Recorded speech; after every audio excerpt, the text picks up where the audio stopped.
Early December 1941. Near Stankovichi village, western Byelorussia. The Bielski brothers fled to the Naliboki Forest area in late 1941 after family members were killed during Nazi extermination sweeps rolling across occupied Soviet territory. Behind him, his brothers Asel and Zeus Bielski gathered the survivors. They had a choice: submit to the ghettos and await systematic murder, or disappear into the vast wilderness that stretched for hundreds of square miles through western Byelorussia. The Bielski brothers chose the forest.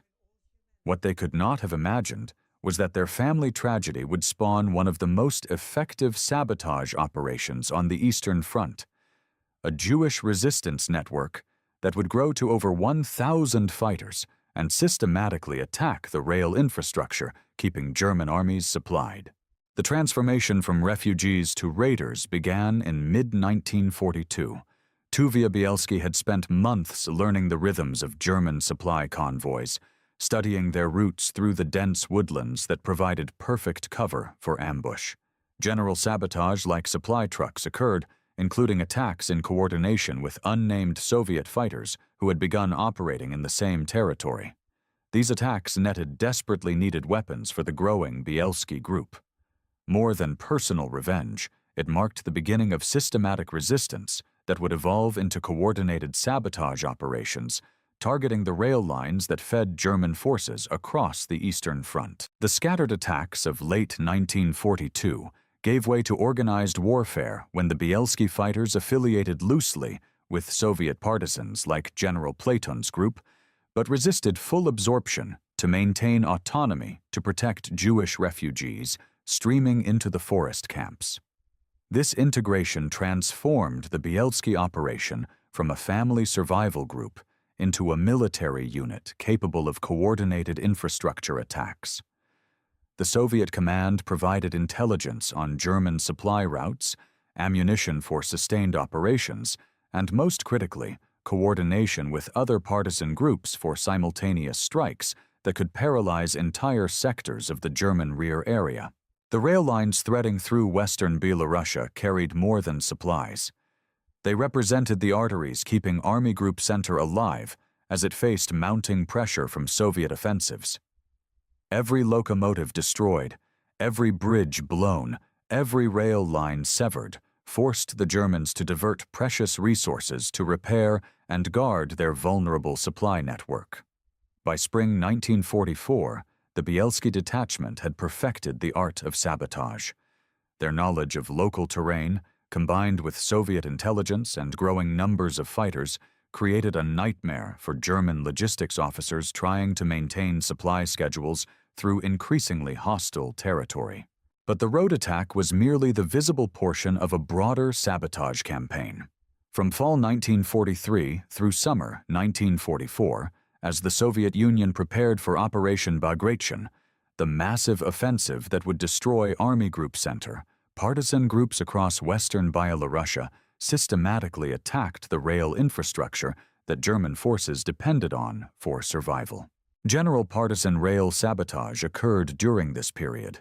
Each locomotive represented weeks of German production, irreplaceable in the deteriorating industrial situation facing the Reich.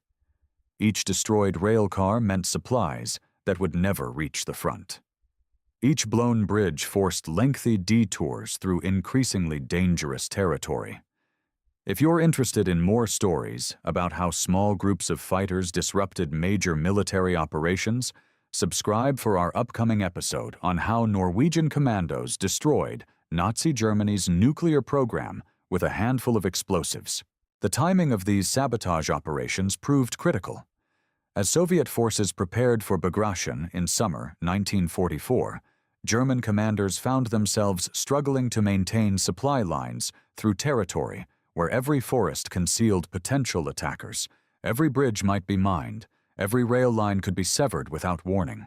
The psychological impact on German forces matched the material damage.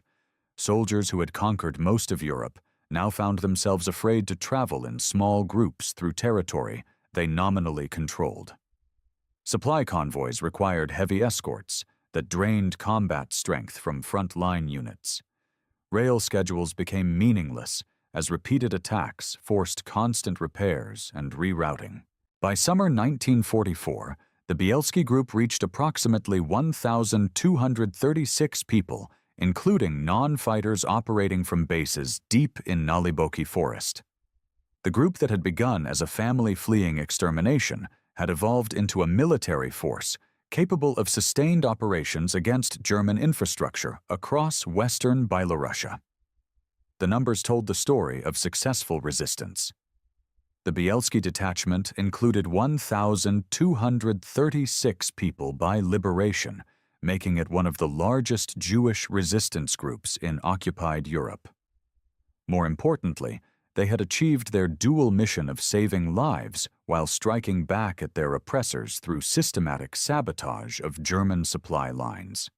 When Soviet forces finally broke through German defenses during Operation Bagration, they found the rail network behind German lines already severely damaged by months of partisan attacks. The Bielski fighters and other partisan groups had prepared the battlefield by systematically destroying the infrastructure German forces needed for orderly withdrawal or effective defense. The Bielski partisans emerged from Naliboki Forest in summer 1944 as Soviet forces liberated western Byelorussia. Their campaign of rail sabotage had contributed to the collapse of German logistics that helped make Bagration one of the most devastating defeats in German military history. The refugees who had fled into the forest in December 1941 emerged as seasoned fighters who had proven that Jewish resistance could strike effective blows against Nazi occupation forces. The forest that had sheltered them became their weapon. The rail lines that had carried German supplies became their targets. The Bielski brothers had transformed personal tragedy into military effectiveness, saving over 1,000 Jewish lives while systematically attacking the infrastructure that kept German armies supplied. Their sabotage operations from fall 1943 through summer 1944 demonstrated that even small groups of determined fighters could disrupt the logistics of major military operations when they combined local knowledge with systematic targeting of critical infrastructure.